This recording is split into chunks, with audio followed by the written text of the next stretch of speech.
কোয়েল মল্লিক তৃণমূলের তারকা সাংসদ, তিনি রাজ্যসভা থেকে পদত্যাগ করলেন। আরো একা হলেন মমতা বন্দ্যোপাধ্যায়।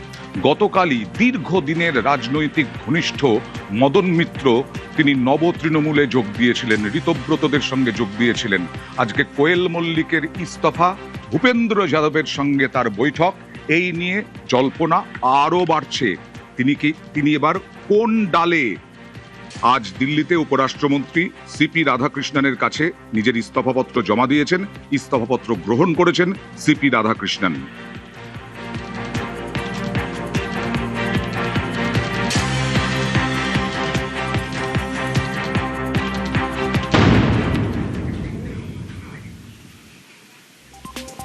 তিনি অভিনেতা, বহুদিন ধরেই অভিনয় জগতের সঙ্গে যুক্ত, কিন্তু তৃণমূলের রাজ্যসভার সাংসদ হিসেবে একেবারে সংক্ষিপ্ত ইনিংস খেললেন কোয়েল মল্লিক।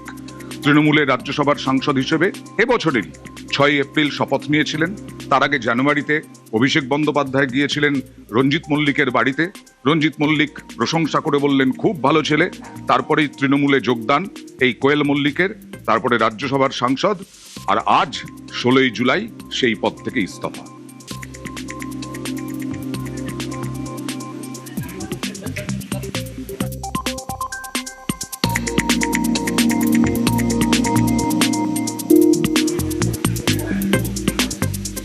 আর যে প্রশ্নটা বারবার উঠছে যে এবার কোন ডালে কোয়েল, কারণ ভূপেন্দ্র যাদবের সঙ্গে বৈঠকের ছবি আপনারা দেখছেন।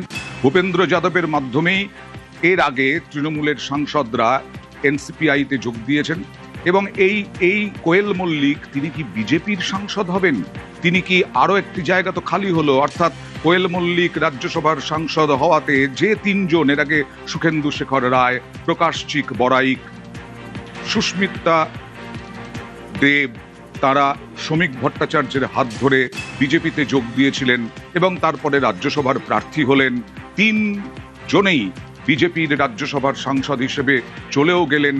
এবার কি তাহলে কোয়েল মল্লিক 20 জন লোকসভার সাংসদ ছেড়ে ন্যাশনালিস্ট সিটিজেন্স পার্টি অফ ইন্ডিয়াতে যোগ দিয়েছেন? সেই পথেই কি হাঁটবেন কোয়েল, নাকি বিজেপিতে যোগ দেবেন? সেইটাই এখন জল্পনা বাড়াচ্ছে।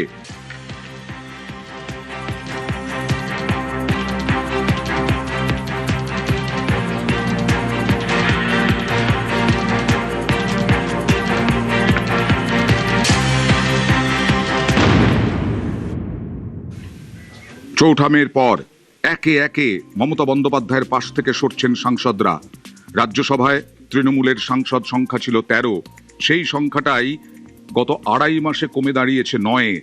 এতেই খোঁচা দিতে ছাড়ছে না নব তৃণমূল। কোয়েল মল্লিক তিনি রেজিগনেশন দিলেন, আরো কে কে রেজিগনেশন দেবে আকাশে বাতাসে কান পাতলে অনেক কথা শোনা যাচ্ছে, কিন্তু যখন হবে তখন বোঝা যাবে। কিন্তু যে একটা চরম অগণতান্ত্রিক পরিবেশ, ফ্যাসিবাদ, একনায়কতন্ত্র, ওই একজন জোকারকে দিয়ে রিংমাস্টারের মতো গোটাটা চালাবার একটা প্রবণতা, এই ধরনের ফ্যাসিবাদী প্রবণতা গণতন্ত্রের জন্য খুব ডেঞ্জারাস। এখানে যা চলেছে ওটা তো মনোলগ, মানে একতরফা বলা হবে, লোককে শুনতে হবে, মানতে হবে। তো মনোলগের বিরুদ্ধে ডায়লগের লড়াইয়ে মনোলগ তো আলটিমেটলি হারবেই। তাই মধুকবির ভাষায় একে একে নিভিছে দেউটি, দেউটি হয়তো আরো নিভতে থাকবে।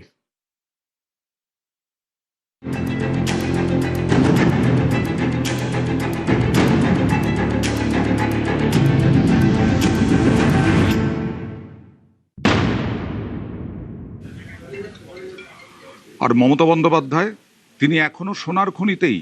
একের পর এক চলে যাচ্ছেন ঘনিষ্ঠরা, একের পর এক সাংসদ বিধায়করা চলে যাচ্ছেন, কিন্তু তারপরেও তিনি বলছেন যারা আছেন তারা সোনার খনি। 21শে জুলাই নতুন করে পথ চলা হবে, তাতে কি আসলো কি না আসলো আমার কোনো যায় আসে না। আমরা যারা থাকবো তারাই স্বর্ণখনি, তারাই আগামী দিন নতুন করে পথ চলা শুরু করবে। 1997 সালে যদি নতুন করে পথ চলতে পারি, 2026-এও পারবো। যারা যারা যাবার দয়া করে 21-এর আগে তারা নাম লেখান ওদের সাথে। পরিবার বাঁচান, পরিবারকে তো বাঁচানোর দরকার, কারণ আপনাদের পরিবার, সম্পত্তি, লাগেজ, ব্যাগেজ এই জন্য তো বিজেপি প্যাকেজ।